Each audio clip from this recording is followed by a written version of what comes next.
अंतिम छोर पर बैठे व्यक्ति के विकास का दावा करने वाली प्रदेश की भाजपा सरकार के दावे कितने मजबूत हैं, इसका नजारा बालाघाट में 30 सितंबर को एक बार फिर देखने को मिला, जहां एक प्रसूता को मात्र एम्बुलेंस तक पहुंचाने ग्रामीणों को प्रसूता सहित 3 किलोमीटर तक पैदल यात्रा करना पड़ा।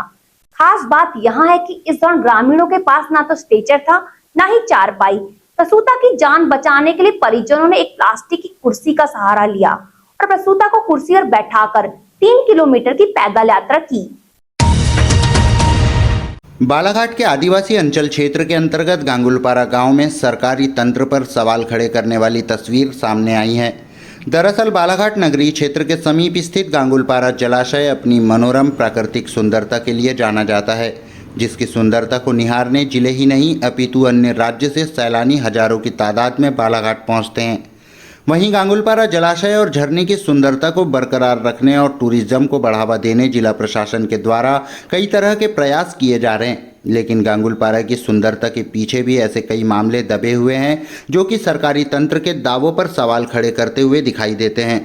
एक जानकारी के अनुसार बारिश के दिनों में गांगुलपारा ग्राम में निवासरत ग्रामीण वर्षा काल के दौरान न सिर्फ अपने घरों के अंदर कैद होकर रह जाते हैं, बल्कि कई बार अति आवश्यक स्वास्थ्य सेवा का लाभ तक नहीं ले पाते हैं, जिसका उदाहरण 30 सितंबर की रात्रि उस समय देखने को मिला जब ग्राम में निवासरत एक प्रसूता के नाक से रात्रि करीब 11:30 बजे खून निकलने लगा, जिसकी जानकारी प्रसूता ने अपने परिजनों को दी, जिसके बाद प्रसूता को तत्काल ही चिकित्सीय सहायता के लिए ले जाने के लिए प्रबंध किए जाने लगे।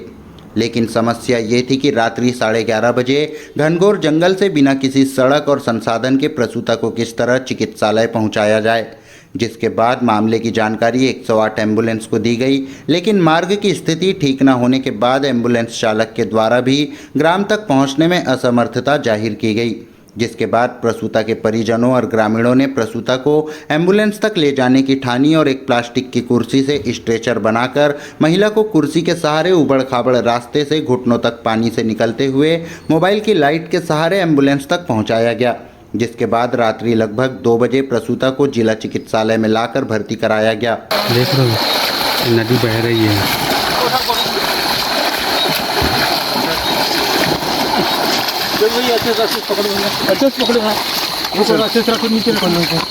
भाई ठीक है, अभी ठीक है ना, कोई दिक्कत नहीं है। हाँ, पकड़ नहीं लगे। चल चल एक हाथ पकड़ो यार, और यहाँ यार भैया चल। ये गांगुलपारा पेट्रोलियम कैंप है। यहाँ तक कैसे भी संघर्ष करके इस महिला को, गर्भवती महिला को लाया गया। गाड़ी आ जाएगी हमको, कहाँ एम्बुलेंस बुला। बहुत गहरा है ऊपर से,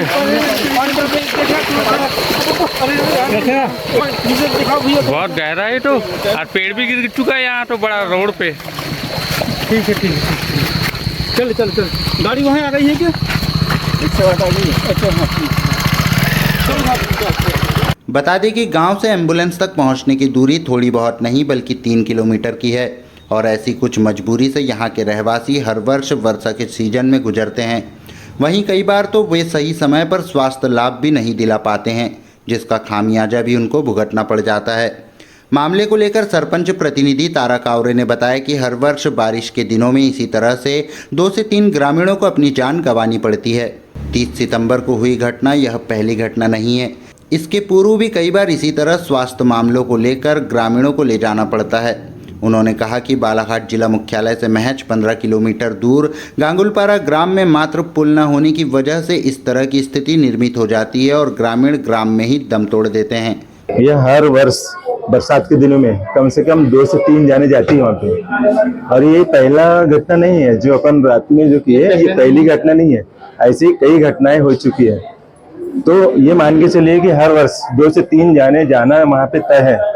वो इसीलिए कि आसपास के जो इनका गांव है गांगुलपारा, वो ज्यादा दूर नहीं है, ये मुख्यालय बालाघाट से करीब 15 किलोमीटर दूरी पे है, लेकिन वहां पर पुल ना होने की वजह से जो पूरा गांगुलपारा तालाब का जो डैम का पानी पूरा भर जाता है, जिस कारण से इन लोग जो है गांव से बाहर नहीं निकल पाते और उस कंडीशन में ये जो वहाँ के ग्रामीण है वहीं पे दम तोड़ देते हैं। अपन ने गांव से 7 लोग तैयार किए, बाइक से गए, जैसे तैसे गिरते पड़ते और फिर उनको उठा के जहाँ तक बाइक से आ सकती थी बैठ के वहां तक उनको लेके आए और फिर बाकी जो नदी नाले और पहाड़ी क्षेत्र है उसमें कुर्सी में बैठा के इनको लेके आए। अच्छा, जो वहाँ एम्बुलेंस आ सकती है वहाँ से लेके गाँव की कितनी दूरी 3 किलोमीटर की दूरी है। मतलब 3 किलोमीटर का सफर करना पड़ता है खतरनाक तरीके से। बहुत मुश्किल वाला काम है। यहाँ आप गवर्नमेंट कर्मचारी बोलो या आम नागरिक, वहाँ पे रात में जाना असंभव है, असंभव। सरपंच प्रतिनिधि तारा कावरे ने बताया कि पहले तो सड़क ही नहीं थी, लेकिन प्रयास से सुदूर सड़क की कवायद की जा रही है। लेकिन सुदूर सड़क से काम नहीं चलेगा। 8 से 9 पुलियों का निर्माण की आवश्यकता है। अगर 2 से 3 पुल ही बना दिए गए तो ग्रामीणों का जीवन चल सकता है। उन्होंने बताया कि प्रशासनिक स्तर पर पहल तो की गई है, लेकिन वह पहल भी फाइलों में दबकर रह गई है। पुलिया तो कम से कम 8 है वहाँ पे, 8 से 9, लेकिन यदि 2 भी बन गए तो इनका काम चल जाएगा। कम से कम 2 भी बन गए तो इनका काम चल जाएगा। अच्छा, इस कारण कि आप भी एक जिम्मेदार प्रतिनिधि हैं जी, क्या प्रयास किए जा रहे हैं कि वहाँ पे ग्रामीणों तक पहुँच सके और वो उनको सुविधाएं मिल सके? 2022 से जब से हम सरपंच पद में वाइफ आई थी, तभी से हमारा प्रयास है कि इनको जो है इनकी मूलभूत सुविधाएं इनको अपन देंगे। जब गिरीश कुमार मिश्रा साहब थे कलेक्टर महोदय, उन्होंने आए, आरएस के अमला, जनपद के अमला सब पहुंचा, कागजें बनी, फाइल तैयार हुई, फाइल जैसे कि वैसे रह गई। होना धाना कुछ नहीं हुआ, सिर्फ टेबल में फाइल बनी और खत्म। आदमी बहुत परेशान है। मतलब आप जनप्रतिनिधि होने के बाद भी आप ये मानते हैं कि आप ये समस्या का समाधान नहीं कर पा रहे, लेकिन प्रशासन स्तर पर इसका आपको सहयोग नहीं मिल पा रहा है।